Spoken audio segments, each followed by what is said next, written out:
आज माननीय supreme court का एसआईआर के ऊपर फैसला आ गया है। माननीय सुप्रीम कोर्ट ने कहा है कि एसआईआर की पूरी प्रक्रिया सही है। एसआईआर कराना ये इलेक्शन कमीशन का काम है और एसआईआर जो इलेक्शन कमीशन ने कराया है वो बिल्कुल ठीक कराया है। वो संविधान के अनुकूल है, रिप्रेजेंटेशन ऑफ पीपल एक्ट के अनुकूल है, जो कंडक्ट ऑफ इलेक्शन रूल है उसके अनुकूल है।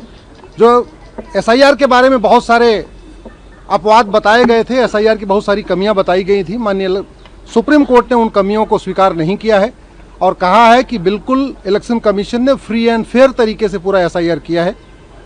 हमने जो पीआईएल फाइल किया था उसमें मांग किया था एसआईआर रेगुलर इंटरवल पे होना चाहिए, एसआईआर हर 5 साल में होते रहना चाहिए, क्योंकि एक भी अगर कोई विदेशी व्यक्ति का नाम वोटर लिस्ट में है तो वो पूरी तरीके से हमारे इलेक्शन लॉज के खिलाफ है, फ्री एंड फेयर इलेक्शन के कॉन्सेप्ट के खिलाफ है।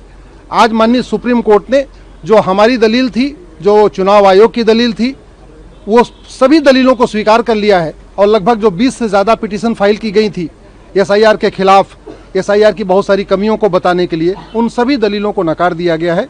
मैं आशा करता हूं कि अब आने वाले टाइम में भारत में कोई भी जो विदेशी है, जो घुसपैठिया है, चाहे पाकिस्तानी, अफगानिस्तानी, रोहिंग्या, बांग्लादेशी या कुकी है, उसका नाम भारत में नहीं होगा। एक और भी बहुत ही महत्वपूर्ण कार्य किया है माननीय सुप्रीम कोर्ट ने। उन्होंने आदेश दिया इलेक्शन कमीशन को कि जिन लोगों का नाम डिलीट हुआ है 2003 के जो एसआईआर हुआ था, उन सभी मामलों को जो वहाँ पे उसको सौंप दिया जाए सिटीजनशिप कंफर्म करने के लिए।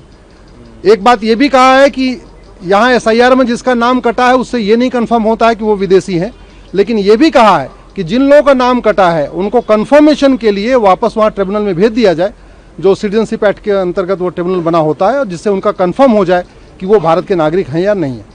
11 डॉक्यूमेंट्स के बारे में क्या कहा है कोर्ट ने? माननीय सुप्रीम कोर्ट ने कहा है कि जो 11 डॉक्यूमेंट्स हैं वो रिजनेबल है, उसमें कोई किसी नियम कानून का वायलेशन नहीं हुआ है और जो इलेक्शन कमीशन ने अपना प्रिस्क्राइब किया था 11 डॉक्यूमेंट वो ठीक है।